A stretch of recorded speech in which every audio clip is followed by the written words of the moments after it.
12 दिन बस्यो नि। ए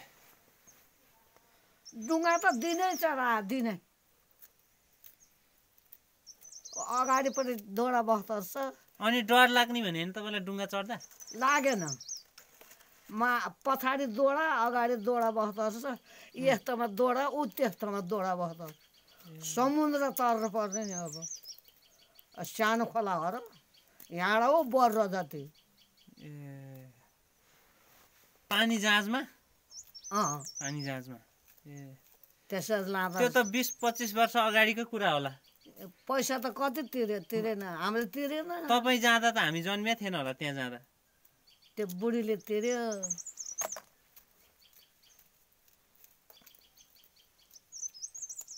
हेर अन्त सबै ठाउँ 5 पोखरी एउटा गोसेथान हेरेर पाएन। कहाँ गोसाइकुण्ड? त्यो त हिँडेर जानुपर्छ।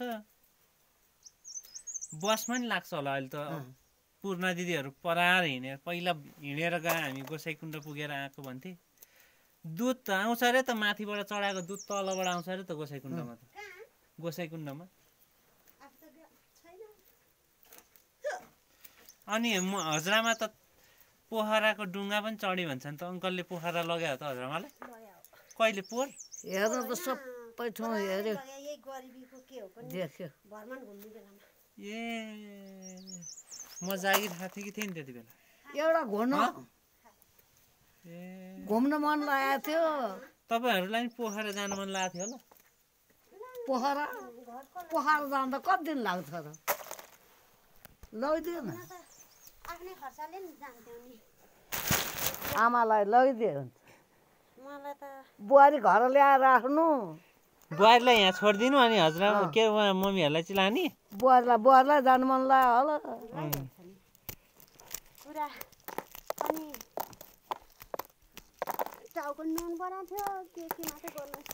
यति उमेरको मान्छे नुहाउन अल्छी गरेर नुहाउनै बस्दो रहेछ।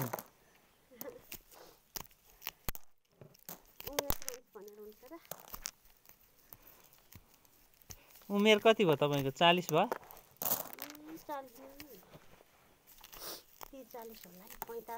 35 वर्षको सालको अब मकै कति बेला भुट्दिनुहुन्छ त? नुहाउने जाने हो के थाहा त। अब भोलि जाने तयारी गर्नु पर्यो। नुहाउने भने गइहाल्यो भने त बोकेर लानु पर्यो। राति भुटाउँला नि त, नत्र बेलुका खाना खाएर अनि भुटे हुँदैन? मजा लाउनु पर्यो।